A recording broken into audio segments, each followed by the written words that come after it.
aquella actividad. Y lo otro que me preguntabas es muy importante, el compromiso con los aspectos ambientales, ¿no? Con la sostenibilidad. Se hacen expediciones a veces que no son sostenibles. Reunir cifras ingentes de personas en campamentos base a 5.000 metros, como es el caso del Everest, ¿no? Que se llegan a juntar 2.000 personas. Es insostenible. Es insostenible. Por ejemplo, hace poco leía unas cifras en esta primavera, ¿no? Que es la temporada alta en el Everest, pues se han juntado más de 200.000 litros de orina, por ejemplo, en unos glaciares donde no hay posibilidad de evacuar aquello. Todo eso va al hielo de esos glaciares que además están en retroceso y que alimentan ríos de gran importancia aguas abajo. Esos aspectos de sostenibilidad son muy importantes a la escala pequeña de las actividades que hagamos y no digamos cuando es así colectivamente. ¿Y quién le pone el cascabel al gato? Pues es difícil ponerle puertas al campo, como sabemos, ¿no?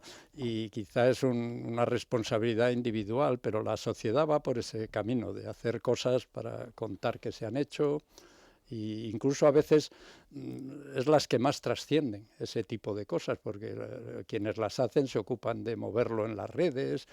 Hoy en día se hace un alpinismo de extraordinario mérito. Hay mucha gente que hace cosas, la gente como yo, ¿no? Que ya tenemos una edad, puede haber una tendencia a decir que el pasado era mejor y que ahora todo es peor, pero no es así. Hoy en día, con el entrenamiento que hay hoy en día deportivo, ¿no? Para estas actividades de montaña, muy superior al de antes, el equipo, el material ha dado un salto extraordinario, la información que se tiene, ¿no? Con las redes, la posibilidad de moverse rápidamente.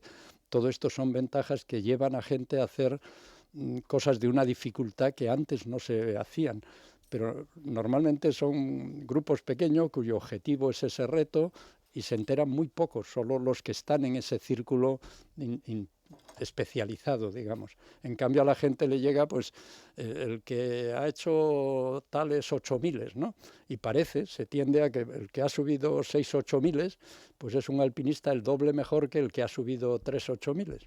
Y eso es una tontería. Puede haber un alpinista que no ha subido ningún 8.000 y es extraordinario, ¿no? Por su capacidad física, técnica. A la gente le llegan unas etiquetas que son esas que se promocionan, que a veces no tienen que ver con la realidad. ¿Cuántos picos ha conquistado Jerónimo? Bueno, a mí eso de la conquista me suena un poco grandilocuente para esto de la montaña.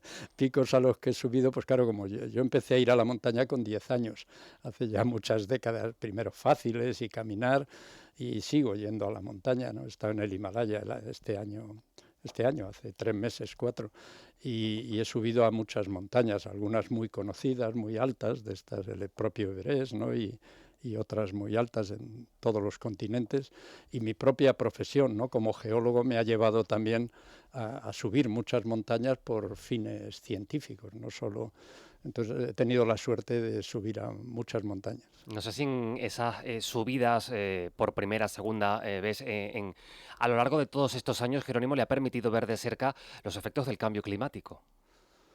Desde luego, muy, muy de cerca, porque además es una temática que me es muy próxima por mi profesión, ¿no? Y trabajo en esos temas y por un aspecto de llevar ya 35 años trabajando en la Antártida. Y la Antártida es un lugar destacadísimo para esta cuestión del cambio climático, ¿no? Los glaciares, los cambios que está habiendo en la Antártida son de importancia global, ¿no? Para el nivel del mar, para muchos aspectos, para el clima en todo el planeta. Pero esta apreciación personal de verlo, que no debe ser la que se use para cuantificar lo que pasa, porque eso hay que hacerlo con instrumentos, medidas, satélites, etcétera. Pero en los glaciares pequeños, precisamente no en esos de la Antártida, los glaciares del Kilimanjaro, de los Pirineos, glaciares pequeños son mucho más sensibles al calentamiento que está ocurriendo pues año a año. Y desde luego que yo he visto de manera muy notable retroceder estos glaciares del Aneto, de las Maladetas, del Monte Perdido, al Kilimanjaro, que subí hace años y está ya en sus últimas los pequeños glaciares que allí hay. Y luego conozco, por mi trabajo, los modelos, las perspectivas que hay de lo que va a cambiar la temperatura y de lo que le va a pasar a esos glaciares. Porque son importantes esas expediciones a la Antártida. Hombre, la Antártida es un lugar muy singular, por muchos motivos, ¿no? Por el propio sistema que rige la Antártida, el Tratado Antártico, por estar dedicado a la ciencia, por ser una ciencia compartida internacionalmente, pero lo son porque la Antártida es el lugar donde se genera más frío del planeta. Las temperaturas más bajas en el planeta se han medido en la Antártida, menos 89,2 grados centígrados como límite, ¿no? Porque es el lugar donde está aproximadamente el 91% del hielo que hay en la Tierra.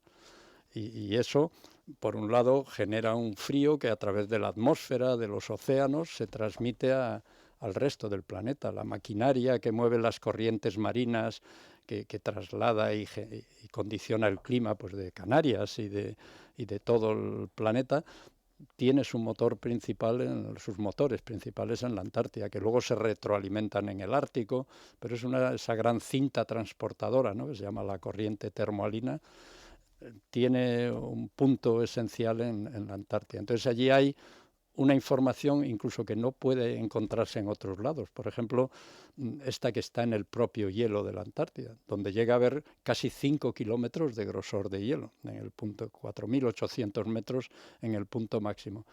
Ya se ha muestreado hielo y analizado de 800.000 años. Recientemente, en enero de este año 2025, un nuevo sondeo ha recuperado hielo que va a tener entre 1.200.000 y 1,5 millones de años de antigüedad. Y ese hielo, que ese es un registro que no puede haber en otro lugar, tiene burbujas de aire. Era nieve, que la nieve tiene los copos, ¿no? Aire en medio, que se ha ido prensando, y ese hielo de 800.000 años, pues tiene ese aire allí atrapado. Y ese aire de 800.000 años, y desde entonces hasta ahora, si subimos en el sondeo, nos indica la cantidad de gases de efecto invernadero que había, de CO2, de metano, el propio hielo nos da las temperaturas y todo eso nos da una visión histórica del pasado que no podemos tener en ese detalle en otros registros geológicos que nos dan otra información, pero no esa.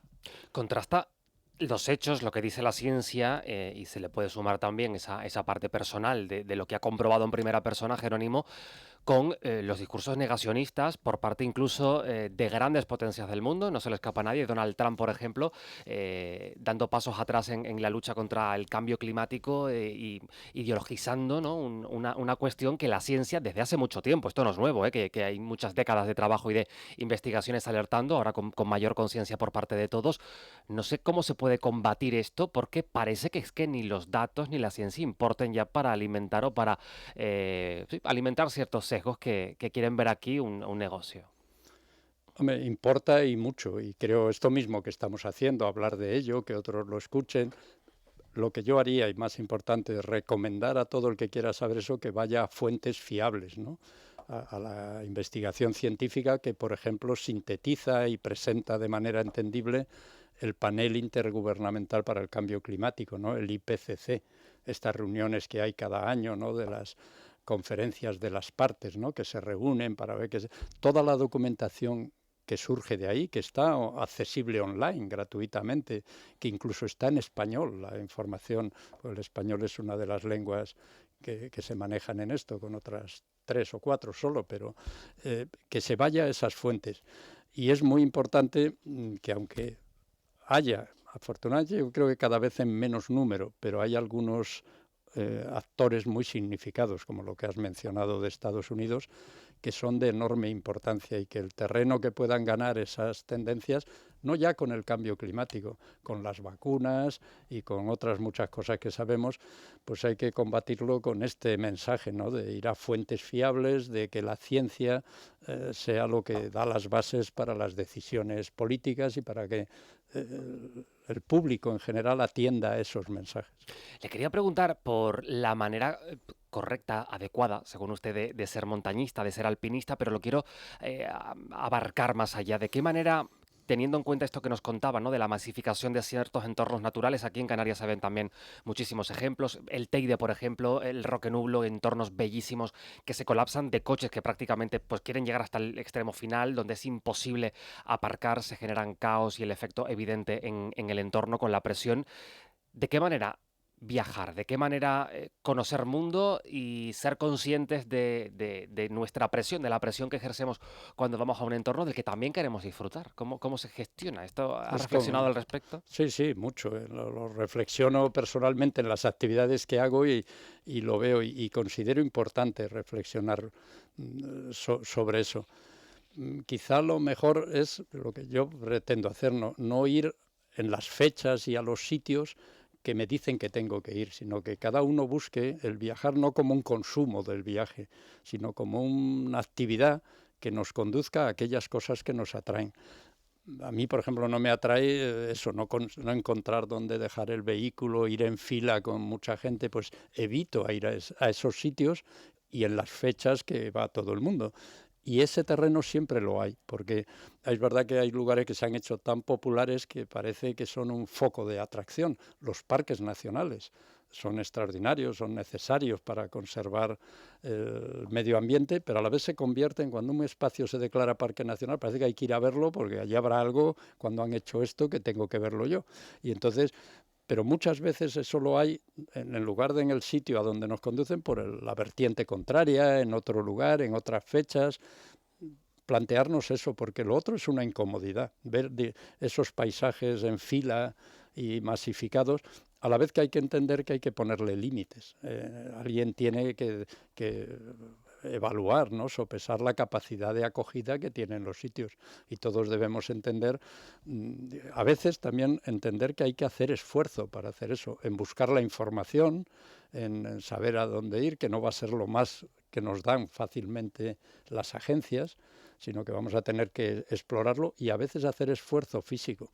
No se puede hacer que todas las personas puedan llegar a cualquier sitio, porque esa cadena en la sociedad actual, ¿no? Con la capacidad de acceso y en un planeta con 8.200 millones de habitantes, pues no hay recursos ni lugares que lo resistan, ¿no? No habría que tener miedo a limitar los accesos. Hay que entenderlo. Los que gestionan estos espacios deben hacerlo de una manera racional y saber cuál es la capacidad de acogida de los lugares. ¿Tiene próximos retos, Jerónimo? Sí, siempre los tengo. Naturalmente se van adaptando a mis capacidades físicas, de tiempo, económicas y de edad. Y esa es una gran cosa del montañismo, del alpinismo, ¿no? Que es una actividad que si uno la practica la puede adaptar. Yo mismo he pasado por etapas que he tenido más tiempo, más capacidad física, pero uno siempre va a disfrutar de la naturaleza y de la montaña si busca objetivos. Y otra parte muy importante, hacerlo con personas que uno esté a gusto y comparta aquello. Jerónimo López, a las 7 de la tarde en el Museo Elder como invitado, desde luego para aprender mucho, mucho de usted, como nos está regalando esta conversación, alpinista, investigador, ojalá más espacios, ¿verdad?, para aprender así y poder escuchar. Gracias por acompañarnos, que vaya muy bien. Pues muchas gracias, muy, Y muy ojalá amables. sepamos ser visitantes, sepamos ser viajeros, estemos donde estemos, en cada espacio tengamos esa conciencia y dejemos una huella bonita. Cuídese mucho. Muchas gracias. Me haces bien, me haces bien.